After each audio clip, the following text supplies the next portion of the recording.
first flight of the orbiter Discovery, and the shuttle has cleared the tower. Hey, what's going on, you guys? Welcome to the Health or High Water podcast. Brett here, also with a couple other people. Trip, what's going on, man?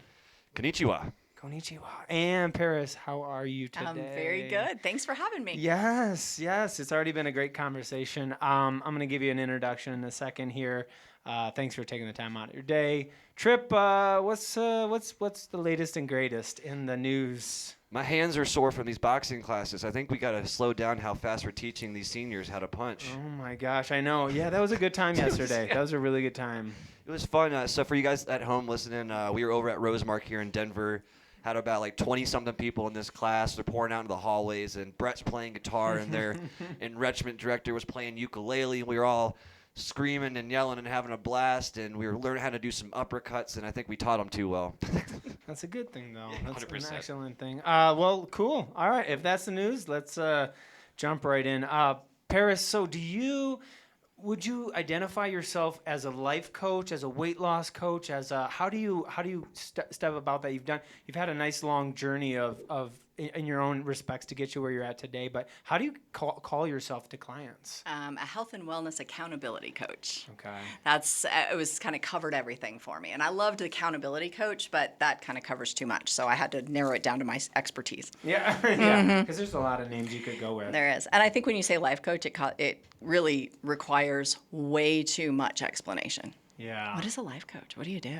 So Yeah. I just know health and wellness accountability coach. Does that tell you what I do for a living? Yeah. Well, it's tough, too, thinking of life coach because life coach kind of insinuates like, oh, I have life figured out myself. Mm-hmm. That, for me, that was always where I was like, I do kind of go on that, but I don't have it figured out. And none of us have it figured out, right? I don't have it figured out. Yeah, so, yeah. And you specialize, I'm looking at your book here, too. I want to get into some of that, too. The Power of 13, Your Common Sense Guide to Health and Wellness. You've had your own weight loss journey. I have. Yeah. I have. It started in 1991, and I had to find a program. I'm going to just go really quickly through this because it's kind of long. But I started. I gained all my weight when I got married. So I blame my husband. We'll just blame someone else because everyone else always blames someone else. So because I would make dinners and I would eat half and he would eat half. Well, my husband's 6'1", and they're a little bigger than I am, but I was eating half the food. Put on a lot of weight after we got married, and we also drank a lot. And so I lost 55 pounds in 1991. I found Weight Watchers. Weight Watchers worked great for me. I was cured after I finished off that 55 pounds the exact day. Everyone can relate to that. Yeah. Left, went back to eating the old way, did all the bad things, gained all my weight back, went back a few times in between. 99, I finally had my head on straight, and I went back and I lost 65 pounds because, of course, you gain more than you lose, and I went back and had the opportunity. At the end of that journey, it took me 8 months to lose 65 pounds because when I do something, I do it well. But I lost the 65 pounds, and they said, hey, do you want to work here? And I said, nope. Why would I want to do that? And they said, no, come on. So I came and I was actually I weighed people in. It was great. And then they said, would you be a coach? And I backed out 3 or 4 times because I said I wasn't going to, no way. I'm not going to talk. I can't stand up in front and talk to people, So anyway, long story short, that was my career for 20 years. I stood up in front and talked to people, and it was really fun. I was a top Weight Watcher coach. I was the top Weight Watcher coach in Colorado for a long time. Ooh. And won lots of awards and had a great time. And, Weight Watchers was great until it wasn't. And I listened to you guys, just to give you a little bit of background. I listened to both of you, and I heard your corporate stories. Yeah. And that's what they became and are today. And I was like, I've got to do something different. COVID comes along. And that sinful word, I know. COVID comes along. I worked for Weight Watchers, and I quit on my 20th anniversary in 2020 on December 20th. So it was my 20th anniversary being there, and I opened my own business, Always on Your Side Coaching, on January 4th of 2021. So my weight loss journey in general was I'm really good when I'm good. Yeah. Isn't it crazy how much we hear the COVID thing, how much that has impacted everybody in great ways, too, in good ways for you. You started your own business, but in just in general ways. It forced you to either evolve or you stay stagnant, kind of like, I'm just saying, like socially die or what have you, but it was crazy. It was such a catalyst for so many people Well, and I spent my whole summer, I got certified in 13 different coaching situations. So from meditation all the way to life coaching to master life coach to all of that. That's what I spent my whole summer doing because I couldn't do anything else. Why not, you know? So that's where I decided to dive in it, not thinking I was leaving Weight Watchers. I didn't think I was leaving there, but I just started getting all these great certifications and having a great time. And then my husband said, why don't you start your own business? Yeah, so Weight Watchers you went corporate. It was very, it was good. Yeah, I'd say that's a good way to put it. I mean, it had always been, but they lost sight of why we were there and what we were doing, and they lost sight of how important the meetings were and how important, you know, all the touchy-feely, you know, all the stuff. They just lost sight of that, and I felt like I couldn't be the good coach that I was. I mean, they just really wanted us to stop being human. Is that a good way to put it? Yeah, I think that's a good way to put it. They wanted us to stop being human and just delve out and sell. Yeah.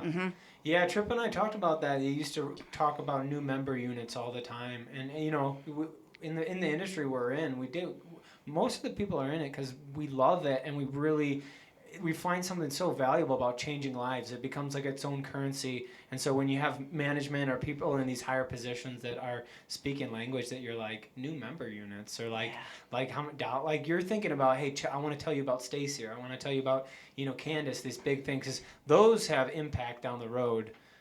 So it's very interesting. So you were there for 20 years. Weight Watchers has had done some incredible stuff. And they were a life changer for me. I mean, in all honesty, I would have never become a public speaker. I would have never, I'd hide in a closet before I do that. They gave me my life. They gave me my career. Because I don't know what I'd be doing today if I wasn't doing what I'm doing. Wow. And so I will always be grateful to that. I will always be grateful. But it got to the point where it's like, you need to go out and get more clients. Well, where do you go? The donut shop? I mean, I don't know what I'm supposed to, handing out your card is not the easiest thing. It's not. So it was, I didn't want to be, that wasn't what I wanted to be responsible. I wanted to change lives. I mean, I've had people lose 5 pounds.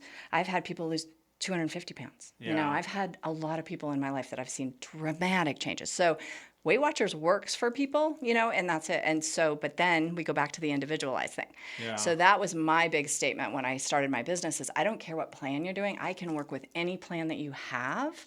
And we can work with, I feel really blessed because I know all the plans now. I know Noom. I know all the plans. I know high protein. I know intermittent fasting because I've had to study all those things just so I can work with everybody. Yeah. What's the biggest change from, think back to, put yourself back into your darkest hour, struggling with weight loss, and then to your best afterwards, where you're like, God, I feel great. I'm working out. I'm in control. What's the biggest change? Explain that to somebody who, is listening, who doesn't know what that felt like. I think you mean as far as losing the weight. Is that what you mean? Just like the mentality. I think just being able to participate. Does that make sense? When you just say, I just want to participate in my life. When you have a lot of extra weight, you put up more boundaries than you need to. You don't try things. Of course. You don't try things very much. You're not willing to try because your weight hinders you. Mm-hmm. So I think just being able to participate and never have to say no to things that you want to do. Does that answer that question? Totally. I think, that's okay. Why does it keeps running away from us? The microphone is running on us. Maybe shorten it. We have things perfect on there we go. Yeah, there we go.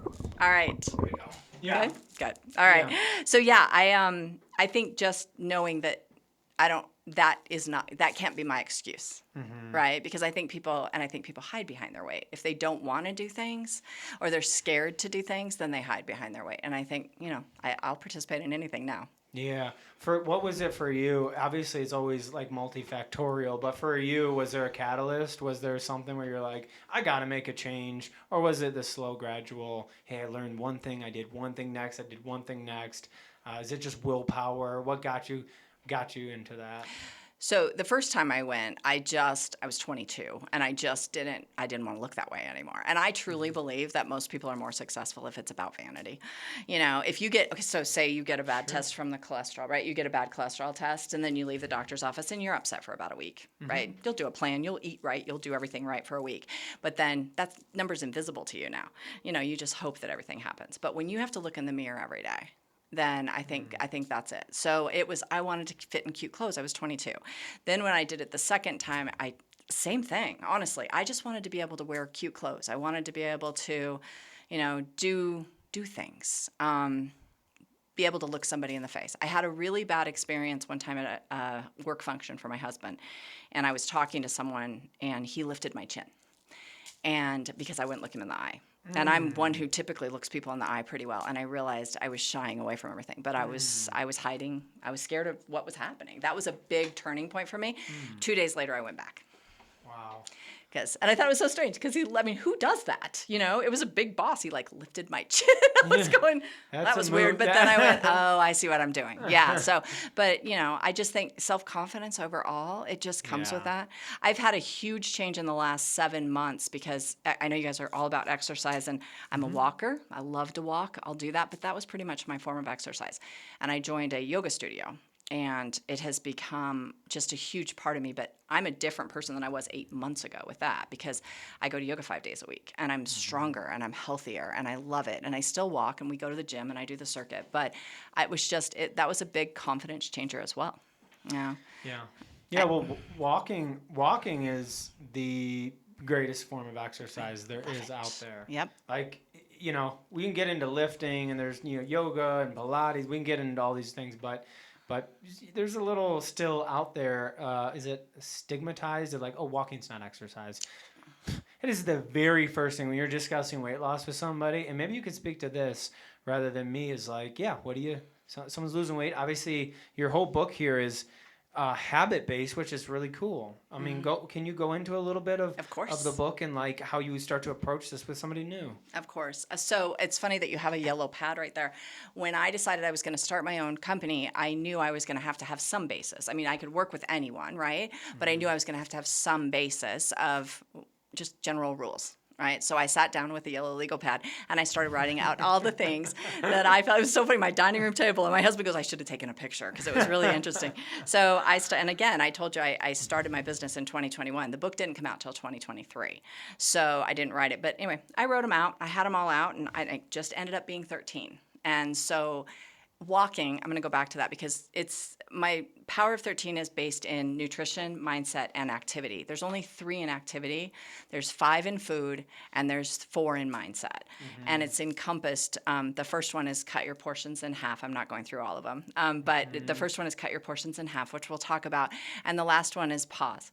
And pausing is where we all go wrong, I think. So, but when it comes to the walking piece of it, it's so funny you said that because I just had a guy called me the other day and said he went to his doctor, and his doctor told him that walking's not enough. And I was pissed. I was so mad. I was like, dude, I would leave your doctor. That was my thought. I'm like, leave the doctor, Walking's not Walking enough. is not. And Wow. I preach all the time because I have runners, I have bodybuilders, I have aerobics teachers. Walking is your least likely to hurt yourself, right? So Lowest you're risk. more likely to lowest risk. Yeah. Thank you. That's a good word. Yeah. It's something that everybody can do, and you can start with walking to I have had people who have starting by walking to the mailbox. That's as far as I can go, Paris. Go there then. Yeah. Don't sit on the couch and talk about I could probably walk to the mailbox. Walk to the mailbox. Yeah. So my 3 for activity, the first one is 30 minutes of activity a day, and I push people to start with walking. I like it that you framed it activity too, because it kind of opens it up. All right, you don't like that? Well, then go, kayak or canoe or, just something to move your body. Yep. Yeah, I love that. Yeah, gosh, walking is the best place to start. It is. And everybody can do it. That's the thing. I had one lady in my Weight Watchers career that came in the door. She came into a 6:30 meeting every week on Saturdays. She came in with a walker. She was 82 years old, and she lost 85 pounds. So the biggest thing with me and why people, I think, love me as a coach is because I'm a no-nonsense coach. I don't let you, I'm not going to let you have excuses. You think your reasons I'm going to tell you their excuses. They always are. But I say it nicely. I don't throw anybody on the ground. But I'm real careful with it. But I do. I typically just, that don't work. That doesn't, I can't walk. Yeah, you can. I'm too old. I get that excuse all the time. I'm like, let me tell you a story about somebody, and a lot of the people that I work with knew that lady. They knew her. But, she almost came dancing in after she lost her weight because she lost her walker. But she walked, and she walked a block with her walker. And that's how you start, right? That's so cool. Do you focus on, so is it primarily weight loss? Do you have anybody who's not weight loss that might be dealing with other issues? Yeah, I have a lot of people that aren't doing weight loss, and I don't focus on weight loss. I don't focus on the scale. I'm adamantly against that scale. And so, because I think it doesn't tell you the whole story about what you're doing, and I think sometimes you can't get the scale to budge. It's not a metric of health. It's not. Right? It's Yeah, like- you said that. I listened to that. I love that. That is so good. That is so good. I mean, you can't look at a person and know how healthy they are. No, not at all. Just like other people are making programs without understanding how their body works. Like Brett doing biomechanical assessments. Me throwing genetics. Like, hey, listen, this person's got a propensity for ACL ruptures. So maybe some explosive box jumps is a bad idea.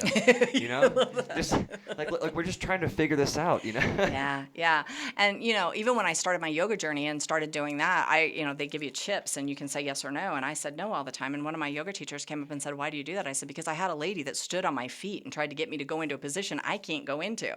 She goes, "Oh, we won't do that." I'm like, "All right, I trust you," But it was just, that's it. There's no one size fits all. There's no, so, and with my clients, so I have, just to give you a little bit of that, I have both support groups. We do support groups and everything is all virtual. My whole business is virtual. I have people in Switzerland and England. So I heard you guys talking about all the different places that you're at. Oh, yeah. Yeah, because time constraint gets in trouble a lot of times. But I have 3 support groups on Wednesday or on Saturdays and 1 on Wednesdays, and I max those at 25 people because I want to be able to see everybody on the screen. So we do that, and then I do one-on-one coaching with a lot of the same people that are in my support groups. But we have, with the one-on-one coaching, my goal is just they walk away with set goals until the next time I see you, and then we do a lot of checking in. So not everybody. The question originally, that was very long. The question This is originally. why we have the let's go back podcast. to- We can talk about whatever we want on here. There's nothing too long or too short.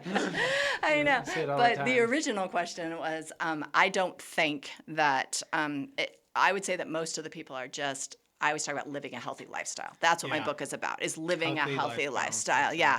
Not necessarily counting so much on the number. Are you doing things that are good for you? I want you to eat clean.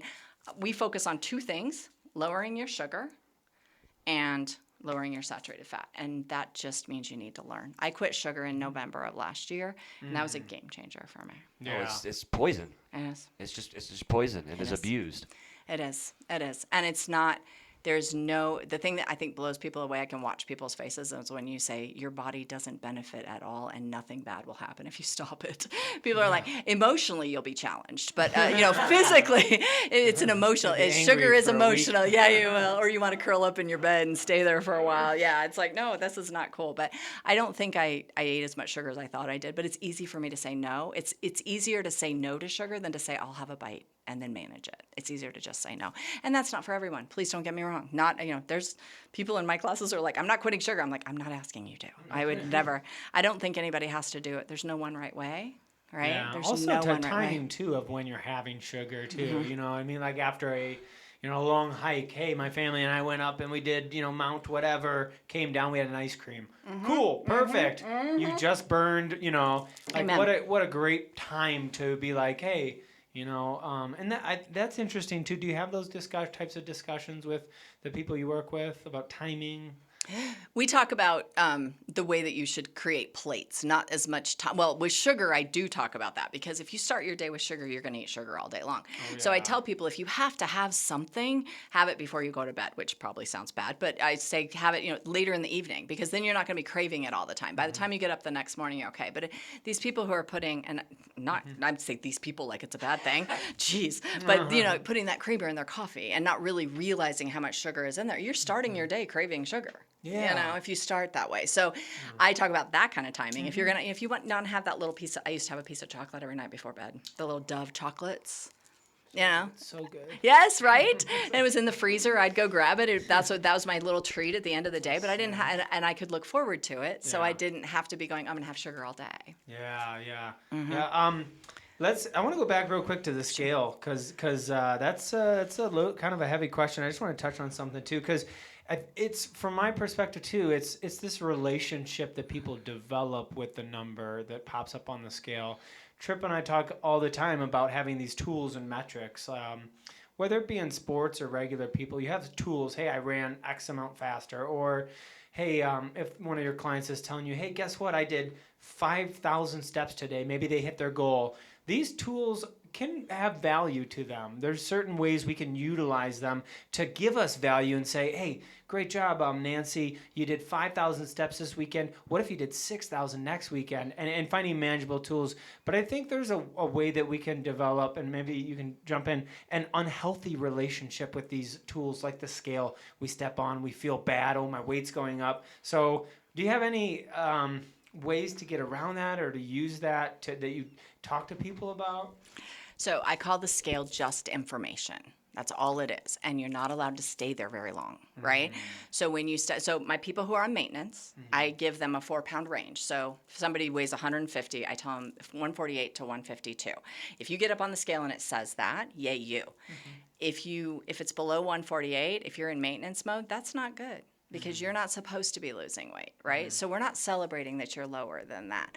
So it's just information. You can't, I was a scale addict. When I first did Weight Watchers in 1991, I was on scale 13. I'd drink a drink and go see how much it changed it, you know? I'm a wrestler. Yes. We were on the scale. Oh, you guys, multiple times a day. You're talking to someone who's the whole scale of my life revolved around It was the your scale. life. And how do you feel about the scale now? So I love the scale. I never had a bad thought attached to the scale. So if it was higher, I go, oh, okay, I'm higher. Okay, now I have to be, I got to be conscious. Yeah. But I never had that negative, like, oh no, like that detrimental feeling in your side for me. And I'm going to throw something in there. That's a lot because you're a man. And I don't want to criticize the fact that you're a man, but men will announce their weights. Women are, ooh, baby, no, we don't do that. For Yeah. sure. Yeah. That's a good So, point. yeah, they Why will. is So that? that relationship, I think because, okay, so look at the magazines. Look at, you see, have you ever seen a magazine where it shows everybody's weight? Like Jennifer Aniston weighs 108 pounds. And you look at it and go, like no, she Us does not. Weekly or something? Yeah, so Stars and you those see, kind of yeah, things. but this is what you're supposed to weigh. This is what Yeah. you're supposed to look like. I don't think men get that as much from the media, that type of thing. I don't think you guys get that as much. sure. The big guys don't. Nobody goes, oh, you're so fat. They don't do that to men as much. But with women, I think we're very much judged on our appearance, and I think that scale means something. Plus, I think we've had so many numbers, but BMI scale, right? BMI range. That was created by the life insurance people. Why on earth would we ever think that that's a good thing, right? I know. See, you're making a face. You agree, right? Yeah, that number is And crazy. that number is crazy for men. If you guys get to that number, a lot of times it's like, wow, you really need to eat a cheeseburger. Well, that number haunted me in high school. I was 17 years old. You just right on the borderline, 6 foot, but I was 160 pounds, and they're like, you are severely underweight. Yeah. And I constantly, for years and years, was trying to put on all this weight, and it's like, well, maybe my body's just looks like this and weighs like this. Right, This is the right. natural, healthy weight for me, So that number really haunted me because I felt like I was small, the smallest guy in the room, and then I was underfed, and it just created such a negative. I was listening to your podcast, and one of you said morbidly obese. I can't remember who said that. And I promise you, when you said those words out loud, I cringed. I hate that there is a sheet of paper that says those words.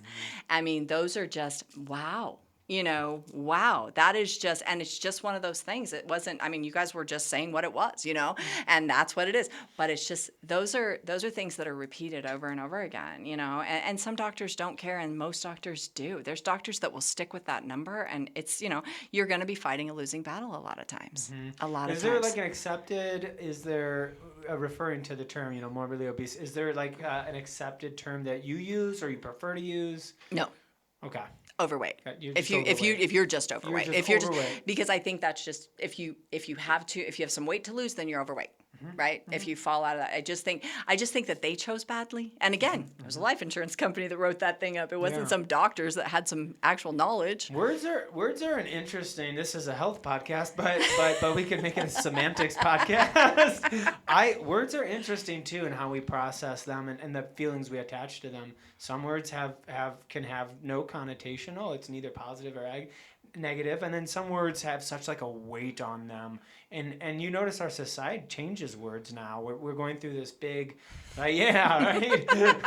We're going through this big, do words matter? Do words not matter? I come from You almost feel like I just don't know if I can talk to anybody because I don't know what I'm supposed to say. I am just a really nice person, and if I say something wrong, I hate that. It's like, was that wrong? Did I say that wrong? I'm here for some of it. I think words do matter, especially the way we phrase things. You're working with clients too and helping them visualize success. How much does visualization play into your coaching program? Well, you guys were talking about breathing earlier, and I start all of my support groups with meditation, and we do some breathing exercises, and we do some of that because I think that's important. But during my visualization, during that time, I always do visualization for whatever our topic is. So like this week, we're clearing the clutter in our kitchens, so I'm actually having them picture a clean kitchen while we're doing that. But people talk about their why all the time, right? And I always ask people, what's your what? Because I want to know, what do you see when you lose the weight? What do you visually see? Are you in a specific pair of shorts? Are you walking down the beach feeling really comfortable? That's my visualization. That's what I like to pull that in. What do you see when you get to your goal? What are you doing? What are you feeling? What are you wearing? Those kind of things. So I think that's important. And I think that, see yourself doing something so that you can go and do it, right? Whether that's just walking to the mailbox. Yeah. That goes in, any sports psychology, you reopen any sports psychology book, and the first thing the most important thing is visualizing success.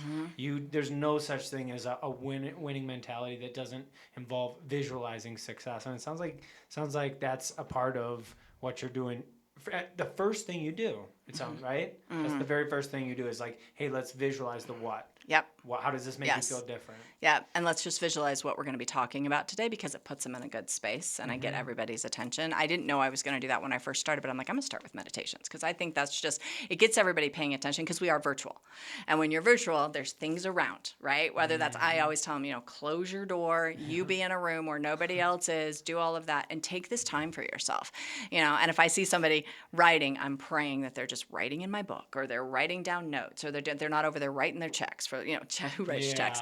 But you know what I mean? That they're not over there writing the grocery list while they're talking to me. And I want you to be able to hear things. Be present, right? I want you to be present. And I think pulling that meditation and starting off with that is a real big deal. That's so hard.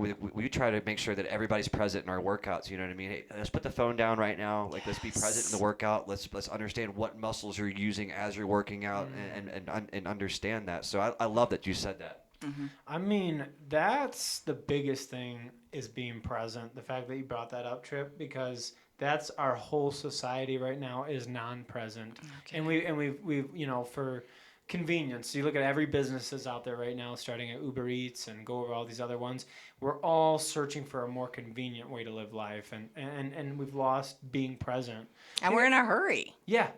Yes, we've got, if Amazon, if you can't get it to me in 2 days, right? Yes. Yeah, I don't want to make this food. This recipe, I'd rather just go out and eat this. It's faster. It's not only is it faster, it's cheaper. It is. It's crazy how it can be faster and cheaper now. And convenience is what we live on. And when we live in the convenient world, we're never going to get any of this stuff done. What are we rushing to? You're go home exactly and Netflix and chill. Like it's just like, what are we rushing to? It's just to have that extra 5 minutes because I think as a society we are disassociating ourselves as much as humanly possible because we're being bombarded all the time. Yes. Right? We're trying to. You see more than ever right now, especially guys our age, they self-isolate. They don't go out. They don't go do anything. Hey, listen, I've got enough on my plate. Are you talking about me right now? Is this making you feel? You're like, stop calling me out right now. I love it. That's true. The gym has been my church for a while, but it's such a great place to like find that and the gym could be anything for it could be walking for somebody, it could be meditating for somebody, but it's that place where you're like, I'm going to just focus in on how I'm breathing today. And it doesn't matter what it is, but it's your chance to be present. Well, and I have 2 things in my book that I talk about, and one of them is pausing. And I think you need to pause before you eat I think you need to pause before you put anything in your mouth or anything comes out of your mouth. Yeah. So right? Exactly. So that's my big, and then the other thing is boundaries. And knowing, I've taught people a lot about pausing so that you can create boundaries. So if somebody says, hey, do you want to go to this bar, in a couple days or whatever, and don't say yes right away. just pause and say, hey, can I get back to you? Let me check my schedule. Love that. And then give yourself the opportunity to decide if you're going to be going, man, I wish I would have said no. Because haven't we all done that? Man, I wish I wouldn't have done this. I should have said no. Why did I do this? And then I'm like, no, just so even if you're super excited, Stop calling us out right pointing now. fingers, even if you're, I just know Do you people. have any room for more clients? That's right. If we do it together, do we get discount? Yeah, that's right, exactly. Oh, and that is a really good thing. Whenever people join my support groups, if there's more than one person in the house that wants to do it, I don't charge them double because they're on one screen. So yeah, it's there kind it of cool. is. So There we go. yeah, I so love that. I know I saw you do this, so we're getting Yeah, there. yeah, So we- yeah. we try to could keep probably our- do this all day, but yeah. Trip tried to hide. He's like, I know. he's using the time. I loved the philosophy. It's just people can't digest more than about 45 minutes. You think about their time in their car. That's about all we got as I love it. as hosts. I've listened to longer podcasts. We should lengthen our podcast at some point. Don't you think? I think once we do visual, yeah, we add some video in here. We Some should video. up it to like an hour and a half. I like it. Yeah, I love listening to podcasts. I love listen. I'm a big fan. What's your favorite podcast? Do you have one or just anything? Yeah, actually, I listen to Denise DT all the time, and she is a everything she does is called Lucky Bitch. So it's all money, being an entrepreneur. So that kind of part of it. And I listen to her, and then I also listen to, if you haven't listened to Julie Louis-Dreyfus, she does an amazing podcast because she talks to everybody that's 70 years older, or that's older than her. And I can't remember the name of it. It's a great name too. But she talks to all these older women, and it's amazing. She's got a it's podcast. Fun. Yes, She's it's cool. I like her You a would lot. love it. You would love this because anybody can listen to it. But she's all talking to older women and just learning lessons from them. So she had Jane Fonda on one day, and so yeah. Oh, that's interesting. Okay, I'm gonna look that up. Yeah. Well, this has been good. Final thoughts to somebody's out there. Maybe they have a family, a friend, somebody close to them. Maybe they're listening, struggling with weight. How can they get in contact with you? What's the best way to reach you? So the best way to reach me is alwaysonyoursidecoaching.com. You can reach me there. Also, it has all my information on it. But if you go on there, I have a $25 get to know you session, just a discovery session. So you can sign up for that, get on my calendar, and we can just sit down and chat and see if we're a good match and kind of figure out what's good for you. So that's probably the best way to get to know me, but it's cheap. I love it. That's Yeah. so good. Yeah. That's awesome. Trip, final words. My book is on Amazon, so just so everybody knows. Yeah. Yes, and the book is always, just to repeat it a couple of times, Always on Your Side, Power of 13, Your Common Sense Guide to Health and Wellness, Paris Heinen. So we will attach all of her backlinks to her social media, book, website, all in the body of this podcast. All you got to do is scroll down from where you're listening right now, click those little buttons that look like underlined words, and you're going to pop right to it. All right, anything else, Trip? That was very professional. I know, it's like written That out. sounded like, yeah. That felt weird. Well, you guys, I hope you have a wonderful day. Paris, Thanks thank you. for having Thank us. you. Thanks for really. having me. This has been super fun already. We appreciate your time. And I hope you guys are having a wonderful day. And let's get you on the next, we'll see you on the next episode of Health or High Water. Take care. See ya. Bye. Bye.